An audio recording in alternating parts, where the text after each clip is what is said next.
An enormous freight train is out of control, tearing through the Canadian Rockies. The crew does nothing to slow the train's terrifying speed. Jack, are you there? Charging the other way, a passenger train with more than 100 people on board.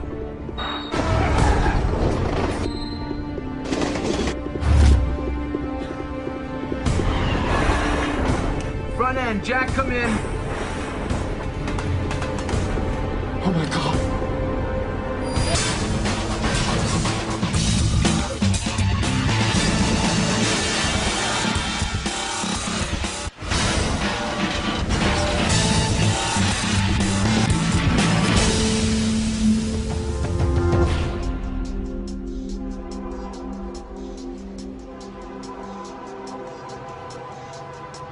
It's one of the most spectacular train rides in the world.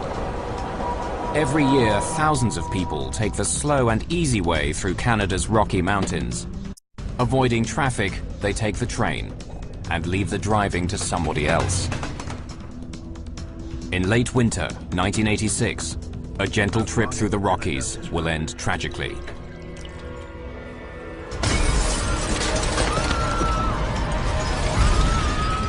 It was like a mini atom bomb.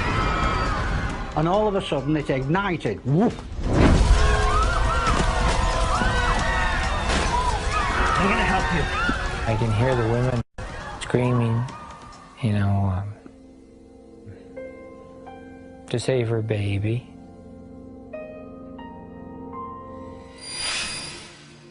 An investigation makes shocking discoveries about the Canadian railroad industry. At that time, I didn't think that anything was wrong.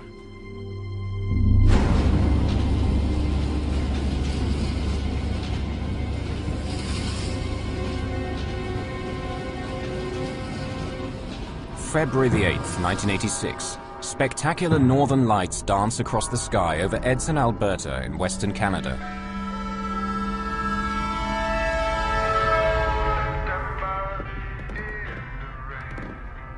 Driving freight trains has been a lifelong dream for 48-year-old Canadian National Railways engineer Jack Hudson.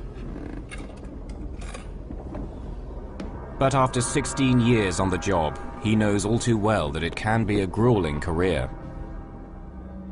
Because Canadian freight trains travel such vast distances, up to 12 local crews may be used in the course of one cross-country journey.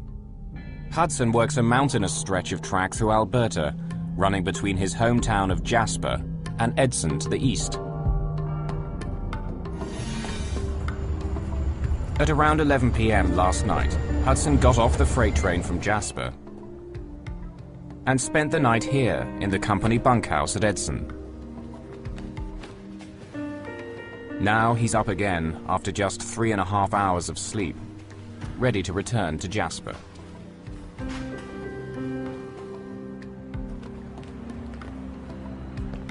At the station, he's joined by his brakeman. Like Hudson, 25-year-old Mark Edwards lives in Jasper. And like Hudson, he hasn't slept very much. Did you get some rest? Not much. Got a touch of the flu. Could use a full night's sleep. Hudson and Edwards will ride up front in the first engine. Hudson drives the train, while Edwards keeps an eye on the brakes and pitches in if Hudson needs any help. Known to his fellow railmen as Smitty, 33-year-old Wayne Smith is Hudson's conductor. He's the last of the three-man crew in charge of the freight train this morning. Smitty? Smith rides in the caboose, the last car in the train. He acts as an extra set of eyes, making sure the men in the front end know what's going on behind them. The three men are long-time employees of Canadian National, or CN, Rail. And all of them have been up and down this length of track countless times before.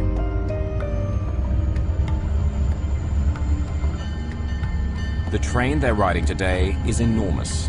CN train 413 is just under 2 kilometers long. The cars are filled with a collection of grain, metal pipes and chemicals. It tips the scales at more than 11 million kilos. As the freighter rolls into Edson, it slows to a crawl, but doesn't stop.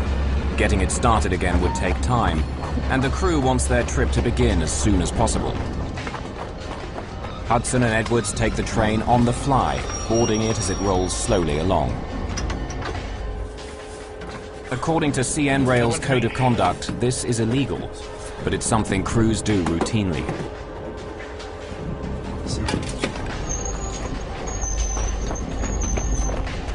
With the caboose still nearly 2 kilometers away, Smith stands by the track to inspect the cargo as it crawls by. He makes sure there's nothing obviously wrong with the freight or the cars carrying it. All set, Jack. Clear signal leaving Edson. Clear signal leaving Edson. Another part of Smith's job is to stay in touch with the front end of the train. He's supposed to make sure they're alert throughout the journey.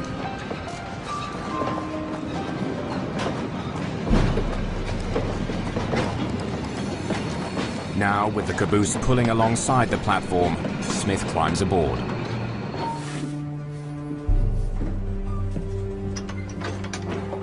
Okay, he's got the brakes off. You're good to go. See you later. At 6:40 a.m., Hudson pushes the throttle. The freight train picks up speed as its 8,000 horsepower diesel engines open up. The CN freight train begins the long haul west to Jasper. The men are going home. As 413 roars west, a Via passenger train speeds east on the same track.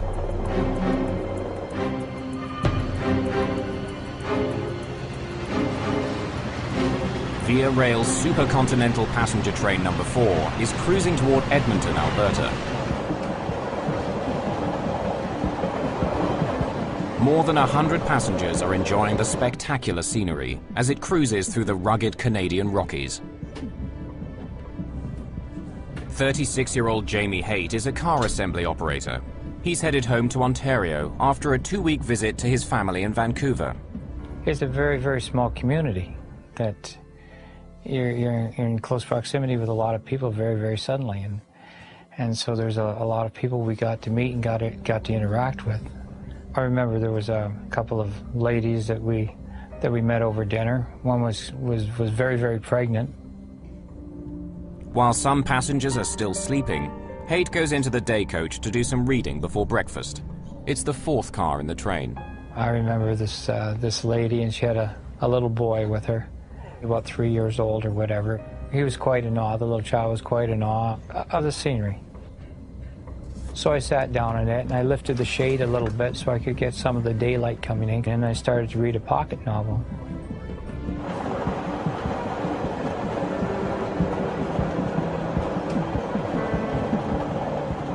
Several cars behind Haight is 61-year-old assistant conductor Herbert Timpey.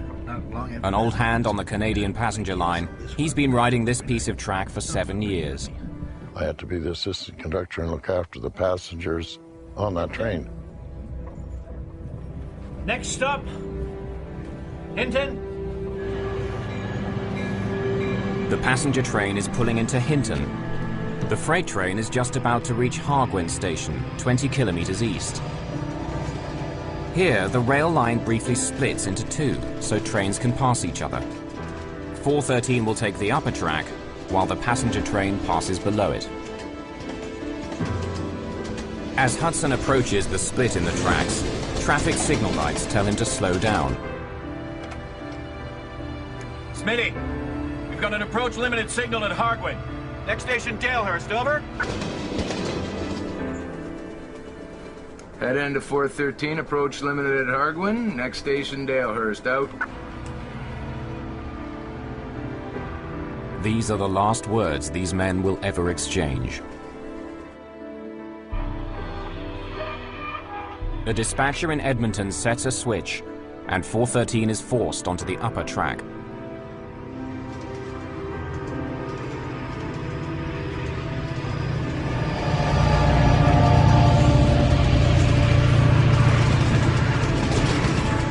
The Via passenger train arrives at Hinton Station at 8:20 a.m. On board, 64-year-old Martin Pedersen settles down to breakfast in the downstairs lounge of the Dome car. He's feeling rested after a good night's sleep. A former World War II fighter pilot, Pedersen has a lot of experience with locomotives. Over the course of the war, he blew up 36 enemy trains in France.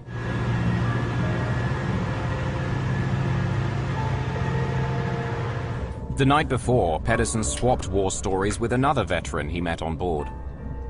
61-year-old Kenneth Cuttle is a former Royal Marine. It was February. I was going to Edmonton to look for another job. Like Pedersen, Cuttle also fought behind enemy lines in World War II. Cuttle and Pedersen are survivors. Let's go upstairs to the dome car, have a look around, see what's happening. The train was pretty comfortable, you know, not many people on board. I said, let's go up to the dome car because it was just coming light and we see lots of things which you might not get another chance to see. We were in the foothills of the Rocky Mountains. There are now 115 people on board. But the train will never make it to Edmonton, and the passengers and crew enjoying the early morning trip will soon be fighting for their lives.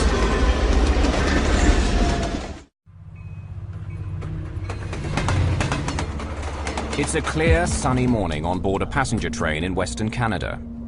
Breakfast is being served as the train rolls east through the Canadian Rockies. Just 15 kilometers away, an 11 million kilo freight train, CN413, rumbles down the track towards it. With diesel engines still pounding at full throttle, it's pulling 113 rail cars of grain and hazardous material. From the outside, everything looks normal. But what's going on inside the lead engine of 413 is about to become one of the greatest mysteries in Canadian railroad history.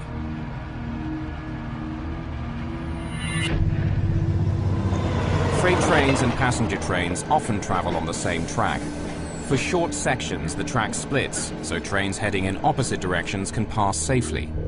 Today, 413 is on the upper branch. Signals tell the freight train to slow, then stop completely. The signals will only turn green again once the passenger train has passed safely by below. Then the freight train can rejoin the main line.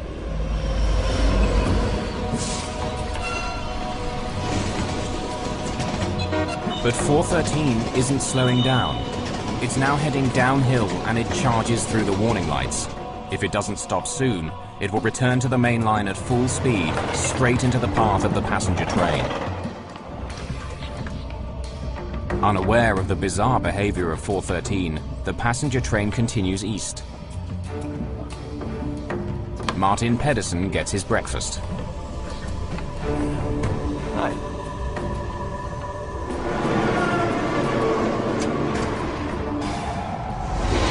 Up ahead, the freighter thunders through the last set of light signals, ignoring 3 red lights that command it to stop.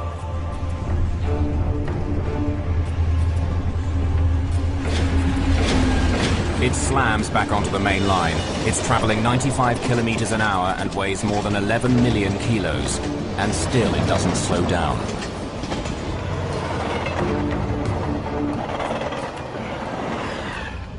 Herbert Timpey sits to relax. Ken Cuttle has a clear view of the railway ahead. I got in conversation with an English guy and he had his back to the front and I was looking over his shoulder forward the way the train was going. There was a flickering light in the distance. And not knowing the track layout, I thought, oh, there must be another line, and if it's another train, it's going to go past us, you know?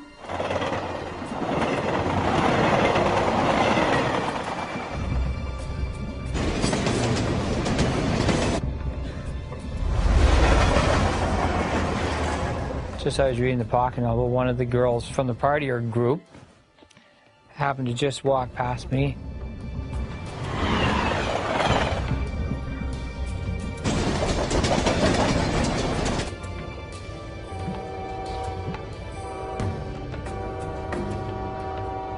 Oh my God!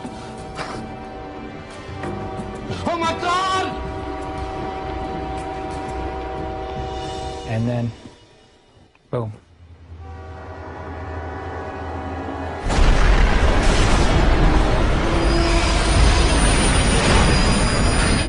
The trains collide like 2 charging rams. at a combined speed of nearly 200 kilometers per hour. At a combined speed of nearly 200 kilometers per hour. Passengers are rocked by one collision after another as 70 freight cars pile into the wreckage. Like an incoming wave, grain cars, long pipes 3 foot in diameter, 30 feet in length, you name it. And these were flying through the air like toys. Thrown from the tracks by the force of the collision, one freight car flies through the air, smashing to a stop on the Via train. The whole world seemed to explode. It was like a mini atom bomb. It was a big mushroom of black smoke.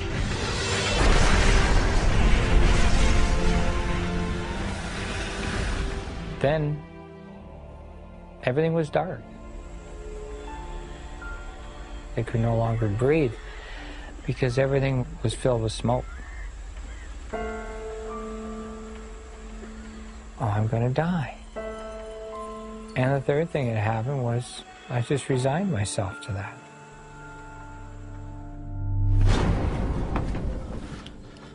I've been working about 37 years, and on the railroad, and I never seen anything so bad.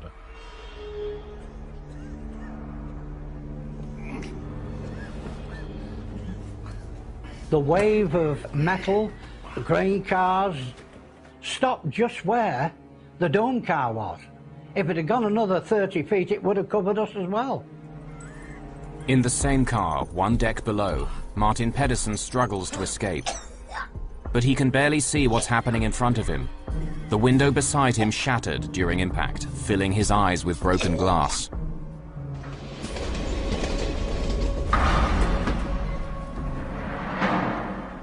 Almost 2 kilometers behind the engine, the caboose of train 413 finally lurches to a stop. Conductor Wayne Smith sees a ball of fire glowing in the distance, but he has no idea how bad the situation is. Front end 413. I think we're in the bush or we're derailed. There is a big explosion up here, and we have chemicals on the train, so stay away from it. Stay away from the dangerous goods. But all Smith gets in reply is an ominous silence. Passengers continue to struggle to escape the mangled wreck of their train as the smoke thickens. I was trained well in the Royal Marines to survive and to act spontaneously. There was a window at the back of the dome car, and it was all cracked, and I just jumped up on the seat, smashed my head through the glass roof, and shouted, "Come on, let's get out."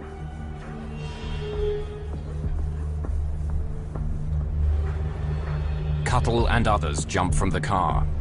And I looked back, and all of a sudden it ignited. Woof!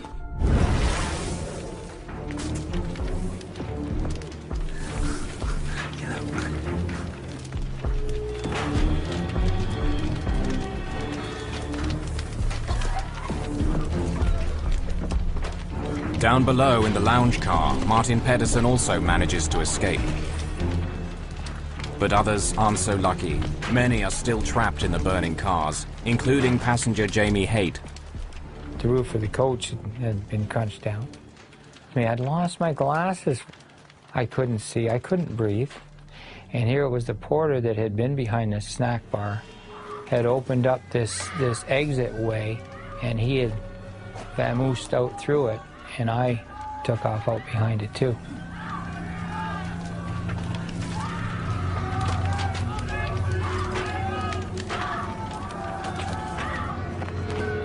Snap out of it. He was in shock. Hey, snap out of it.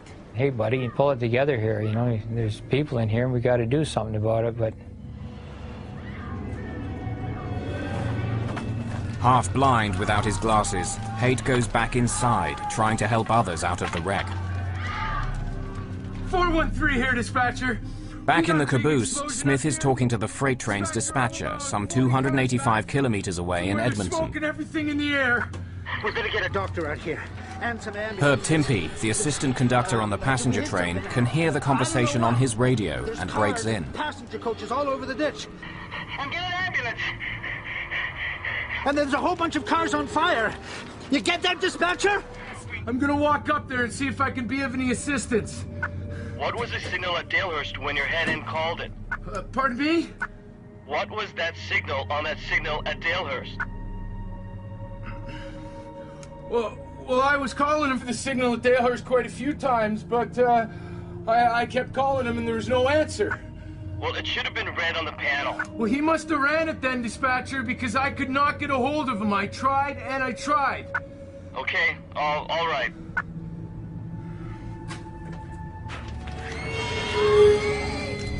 Back at the head of the passenger train, Jamie Haight tries to save who he can. Are you okay? I'm gonna help you. Haight can hear the screams of men and women trapped in the flames. I can hear the women that I had dinner with the night before screaming, you know, to save her baby. Haight was not able to save the mother and her child. They're out of reach under debris. That was difficult. People who were trapped and couldn't get out, screaming like you've never heard. One guy knew that his wife was trapped and he went back in and died with her.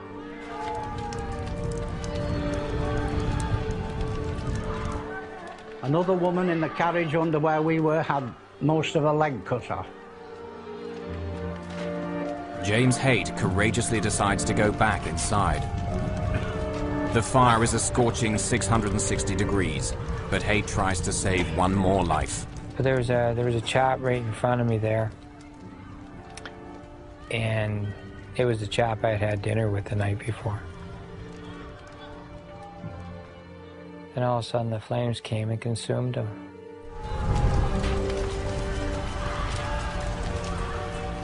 He just sat up and rubbed his head, and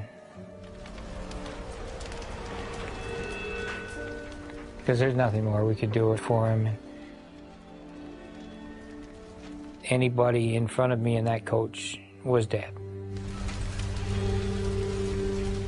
For whatever the reasons, it wasn't my time to go then, for whatever the reasons. Wayne Smith is devastated. He can't reach his two friends at the front of the freight train, and he can't understand what happened to cause such an enormous disaster.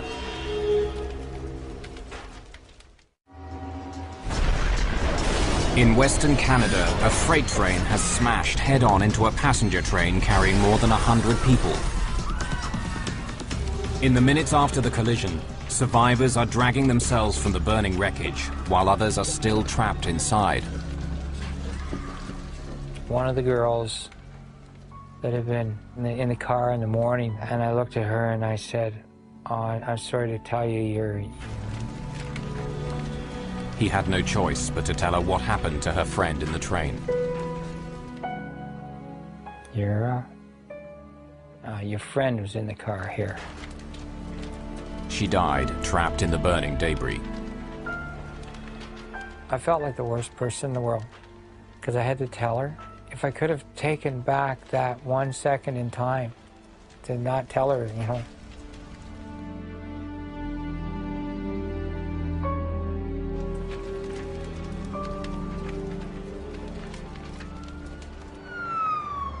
Royal Canadian Mounted Police Constable Mark Linnell is one of the first to arrive on the scene. I was told there was a train derailment, not a train crash. I mean, there's a double whammy. The RCMP officer came. He could hardly speak. His mouth dropped open and he said, "I can't believe what I'm witnessing." It's a horrifying scene. Pictures taken shortly after the crash show utter devastation. I mean, I was just flabbergasted. I just couldn't believe it. And instant. That's quite the thing to see.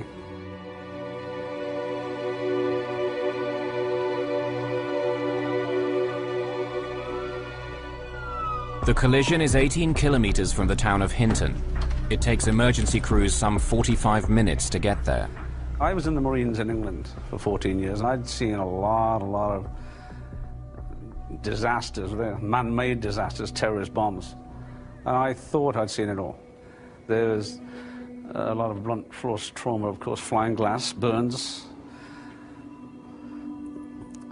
And then I saw what appeared to be two bodies in the restaurant car hugging each other. So we found out later that was a man and wife. And this was one heck of a shock. As Linnell is escorting survivors away from the site, he sees a lone man with a radio coming down the track. How's the front end doing? What's your name? Smith is about to learn that his colleagues aboard his train are dead. Like, what happened? Like, did they make contact with the... We're still under investigation, and there's not a lot I can tell you right now. Okay, so they still might be... I'm really sorry. He'd be distraught and shaken, and yes, his train is wrecked, and all these people dead.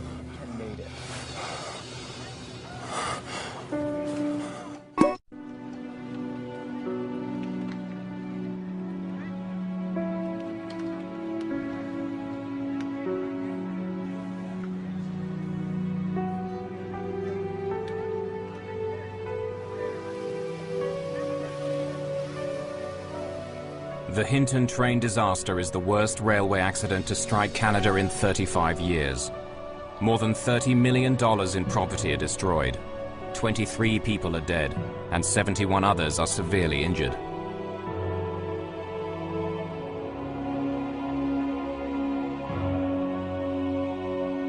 Wayne Smith is the only surviving crew member of the CN train. The only man who may be able to explain how an 11 million kilo freighter plowed headfirst into an oncoming passenger train. What he knows could be critical to unraveling the cause of the disaster. 2 days after the collision, the Alberta government establishes an official commission of inquiry. And the Honourable Mr. Justice Rene P. Foisey leads the investigation. Judge Foisey is a justice of the Alberta Court of Appeal. It was reasonably simple. I mean, what caused the accident? But it turned out to be a lot more complicated than that, because there were no easy answers as to what caused the accident. Freight and passenger trains routinely use the same tracks without incident. What was different this time? Over the next 11 months, Foisey calls on 150 witnesses and specialists to help him find out. I think what has most surprised me is the complex procedures, the equipment, the overall complexity that we have to look at in running a railroad and what goes on in running a railroad. While Conductor Smith recovers from the accident, Foisey gets to work. He begins by studying the signals that should have told the freight train to stop. If they weren't working, the crew on 413 may not have thought they needed to slow down. CN did a very in-depth test on the signal system, and it was determined that it was performing properly. We went further. We hired our own independent experts to test the system. The switches which operate the signal lights were frozen in position after the accident. Electrical engineer Eugene Couch was hired to read them. Perhaps a mechanical fault in the system had turned them green, telling the freight train to speed through. A fault does not give a positive green light to any situation. So if there was a fault in any control part of the system, it would have forced everything to go to red, which meant the passenger train would have stopped and would have forced the freight train to stop. Basically, our conclusion, we felt that the system was sound and was safe. Foisey believes the lights were red, but the freight train ignored them. Perhaps another mechanical fault was behind the crash. Well, I was calling him for the signal at Dalehurst. In his statement after the crash, Conductor Wayne Smith told Royal Canadian Mounted Police officers that something was wrong with his radio that morning. Because I could not get a hold of him. I tried and I tried. Maybe the front of the train was having mechanical problems, but they weren't able to get in contact with Smith. Joseph Hebert examines the portable radios the crew used. The first test was with the radio that was on the train that was in the accident at Hinton. The radio performed to specification. But even if the radios themselves were working, there could be another problem. Many CN employees claim there are places along the tracks where radio communication is impossible, so-called dead spots. And it's not a dead spot that's there 365 days out of the year. The possibility was also examined and dismissed. Sometimes you can't. Some radios are stronger, some are weaker. The second test done as far as communications between the locomotive and the caboose was done with the same type of radio as was used at the time the accident took place. A field test with that type of radio had satisfactory performance. The evidence was pretty clear, and we concluded that there were no dead spots. If the signals were read and the radios were working, why had the train crashed? Okay, so just explain to me how these... Foisey examines an ingenious piece of technology, the hotbox detector. Sitting beside the track, hotboxes monitor the temperature of a train's wheels and axles. They also record the speed of trains as they roar by. When Foisey and his advisors examine the hotbox data, they make a telling discovery. When the front of the freight train passed the hotbox detector just after Hargwin, it was traveling a little over 60 kilometers an hour. But by the time the caboose passed it, the train was going more than 74 kilometers an hour. Despite the signals telling it to slow down, the train was speeding up. For the last 5 miles, we were able to determine that the freight train was going at least 59 miles an hour, perhaps as high as 60 or 61. There were no brake applications before the crash as well. The crew let the train travel too fast. They did not heed signals to stop, and they never applied the brakes. It all points to a train that was out of control. Why there were no brake applications is difficult to understand.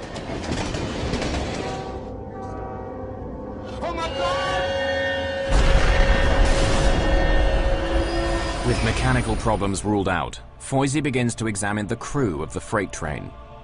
Perhaps there's something about engineer Jack Hudson, who was in charge of the train, that could explain what happened that day.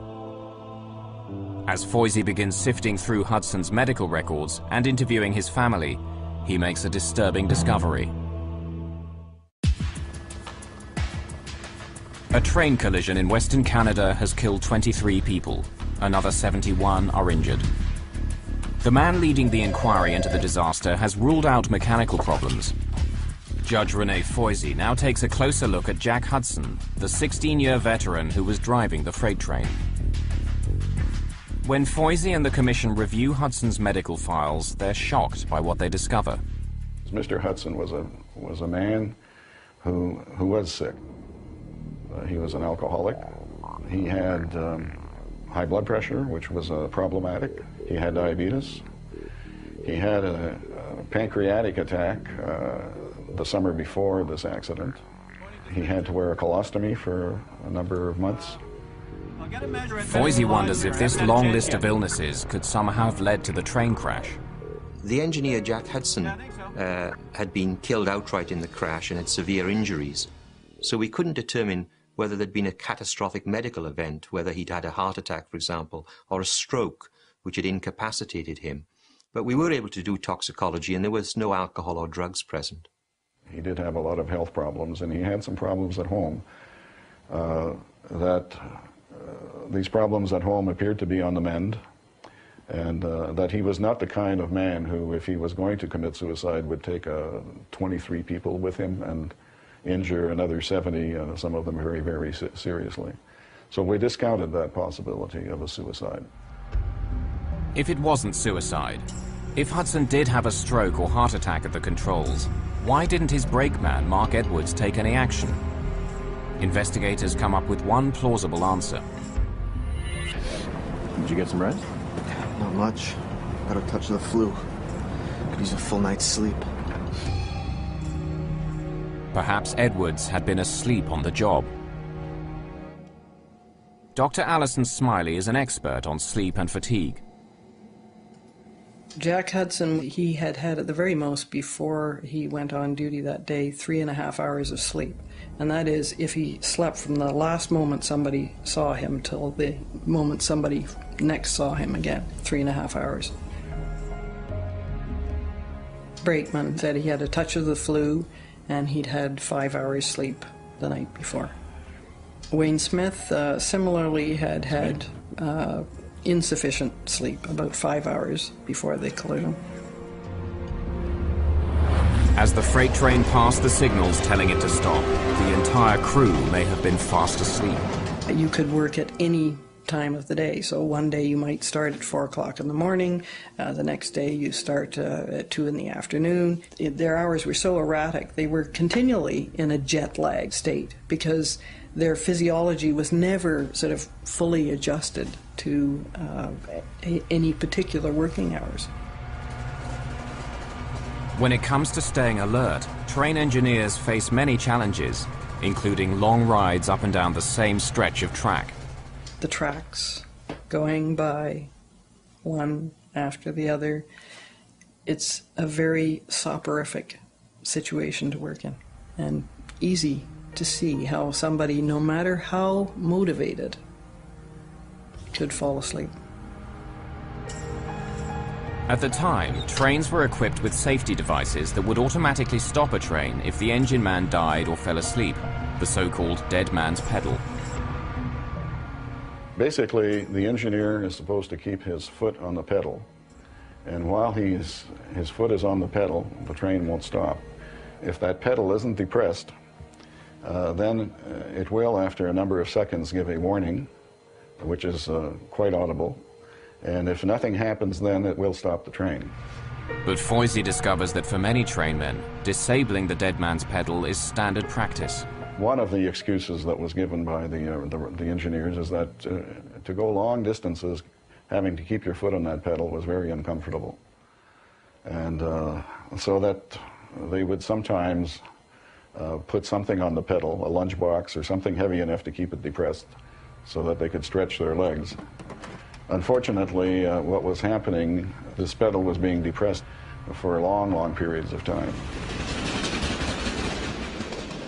But even if Edwards and Hudson had fallen asleep at the front of the train, and the dead man's pedal was rigged, conductor Wayne Smith at the back could still have prevented the disaster. Almost 2 months into the Foisey inquiry, Smith takes the stand. Doctors had kept him from testifying earlier, saying he was too traumatized by the accident.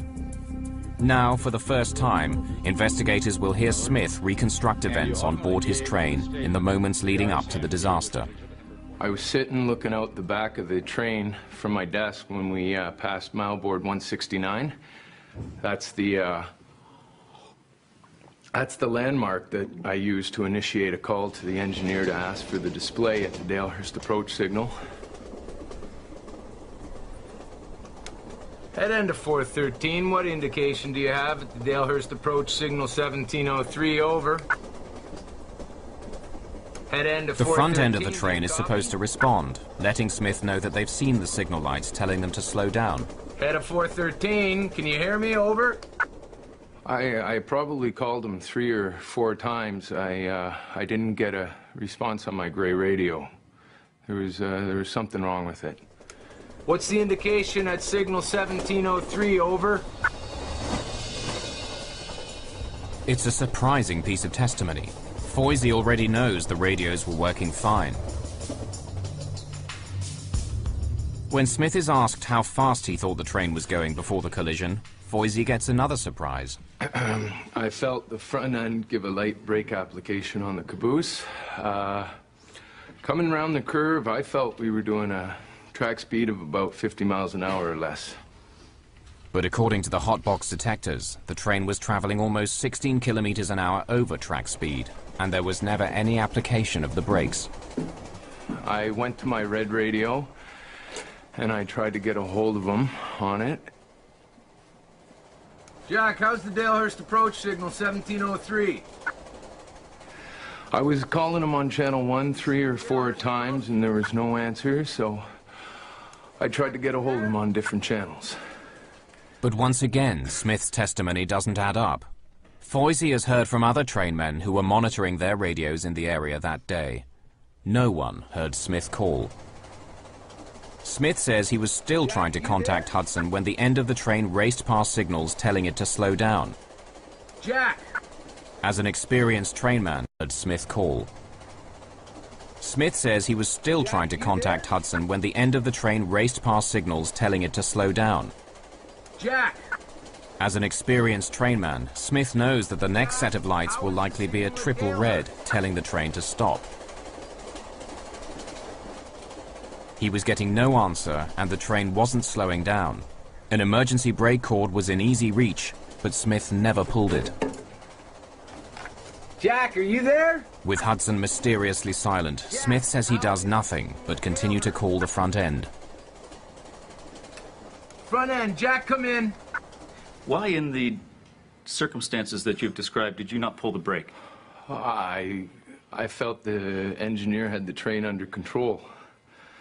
I felt he, in fact, was doing what was necessary to control the train at that point. I never felt at any point in time that I should pull the emergency brake. At that time, I didn't think that anything was wrong. That's the point I make, Mr. Smith, that when there's a problem with the radio, you've been trained over the years to observe the signals. And it would have been the last thing I would have done. He didn't pull the brake, he didn't pull the air because he felt that it hadn't reached that point. Basically, that was his evidence, and I had a lot of difficulty with that because if that point hadn't been reached, when was it going to be reached, if ever? Smith's contradictory testimony is complete. Judge Foisey is now ready to close his case and lay the blame on those responsible for the disaster.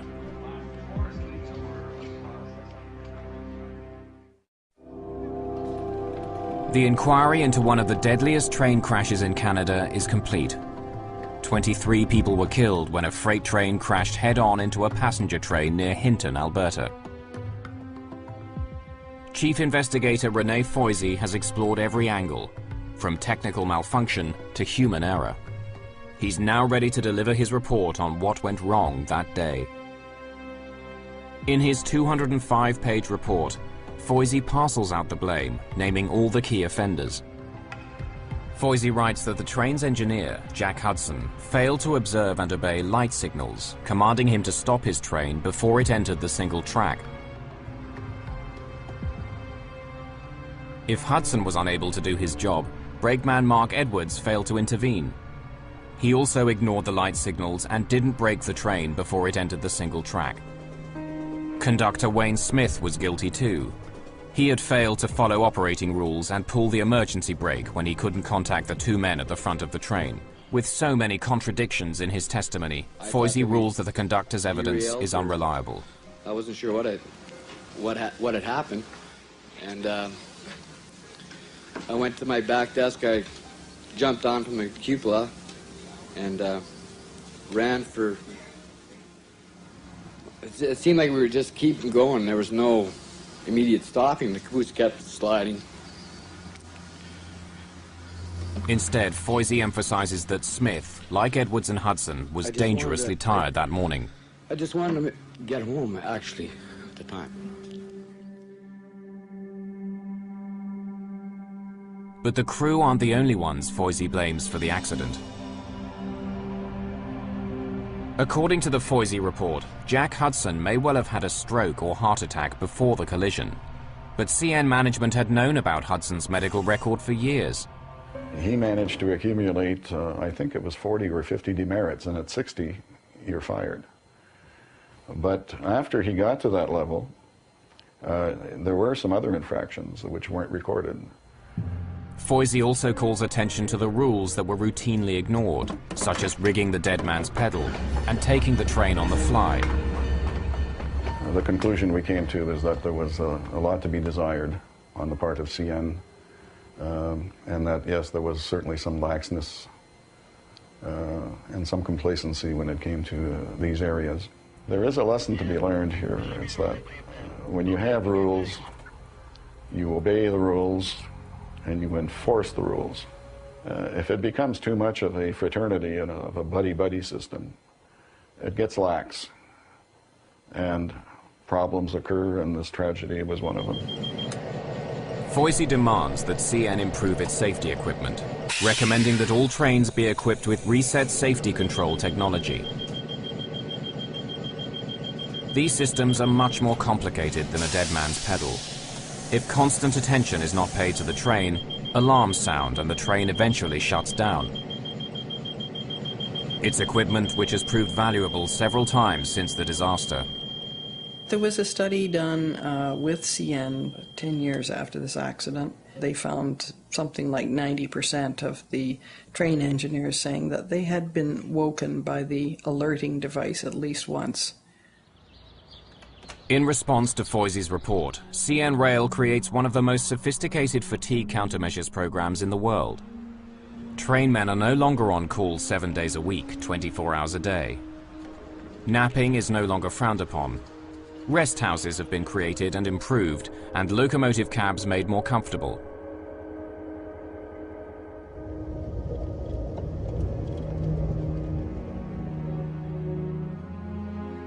For the victims of the Hinton disaster of 1986, changes to Canadian railroading come too late.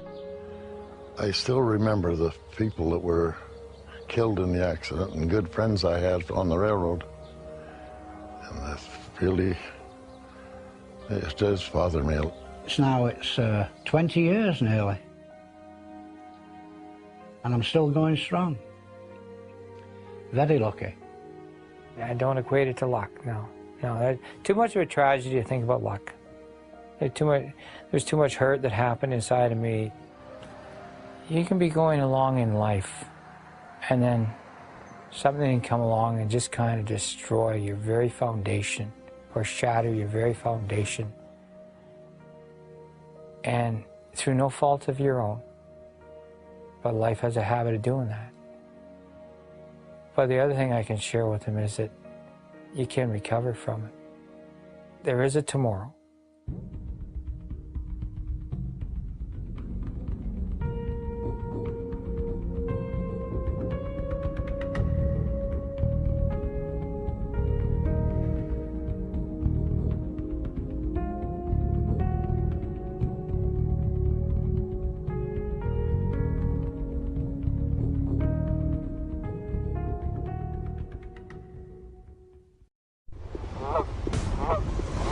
An enormous freight train is out of control, tearing through the Canadian Rockies. The crew does nothing to slow the train's terrifying speed. Jack, are you there? Charging the other way, a passenger train with more than 100 people on board.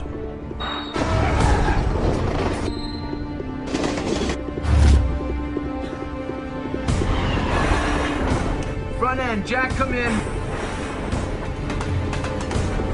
Oh my God.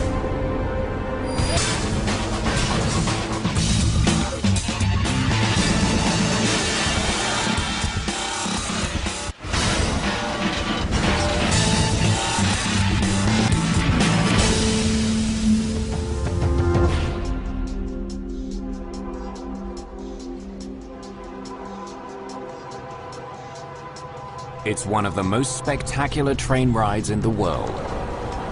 Every year, thousands of people take the slow and easy way through Canada's Rocky Mountains. Avoiding traffic, they take the train and leave the driving to somebody else. In late winter, 1986, a gentle trip through the Rockies will end tragically.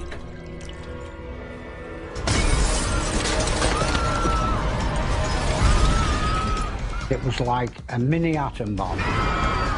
And all of a sudden it ignited. Woof. I'm gonna help you. I can hear the women screaming, you know, to save her baby.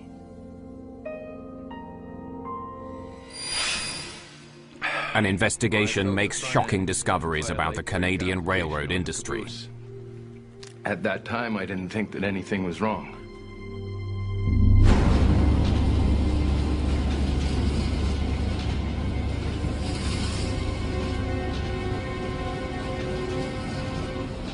February the 8th, 1986, spectacular northern lights dance across the sky over Edson, Alberta in western Canada.